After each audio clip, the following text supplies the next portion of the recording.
And we are hearing tonight from some very passionate opinions and voices about a project in the works to try and reverse a wrong that happened decades ago. Yeah, many of us are very familiar with this view. Take a look driving in or out of downtown on the 33. But take a look at what part of this drive will look like in the not too distant future. You're driving underground like something you might see in New York City or Boston. This project to help reconnect neighborhoods on Buffalo's east side extends just over a mile from High Street to Northland Avenue. A little more than half of that will be capped to form a tunnel. On top of that tunnel, developers are planning to create a green space. Now we know there are a lot of opinions around this project, from drivers who use the expressway to people who live in neighborhoods on either side. So tonight you're going to hear from those voices, our neighbors who tell us why they oppose the project, and from a state engineer who is trying to ease their fears. 7 News senior reporter Eileen Buckley brings us their voices. When they talking about making Buffalo great again, it does not include the black people. Taniqua Simmons lives along Humboldt Parkway on Buffalo's east side. She was among a number of residents who spoke out Wednesday against the Kensington Expressway Project. People gathered at the Buffalo Science Museum as members of the state DOT listened to concerns but did not answer any questions, especially when they learned the project will take about 4 years to complete. There's a lot of unanswered questions.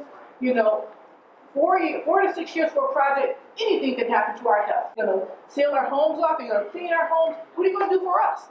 And residents tell me they are extremely concerned about construction, the noise, the mess, and vibration, and how it will affect their old homes. What about the homeowners whose houses will be affected in a negative way to where they have to do repairs because of this project? Residents tell me they are worried about potential blasting as crews work to create a partial tunnel from Dodge to Sydney streets. The thought of it is very scary, to think that they're going to be using explosives. Our homes are over 100 years old. But I asked the state DOT's chief engineer about what assurances they can give these residents. The construction will have an impact. However, as part of our report, and it is stated how we're going to minimize impact.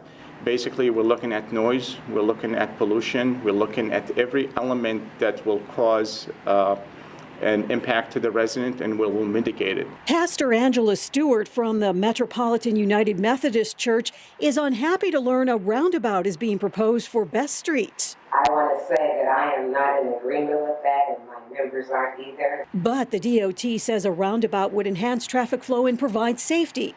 The DOT also told residents the width of the proposed tunnel will be reduced, and any property acquisitions will not require the relocation of any resident or businesses.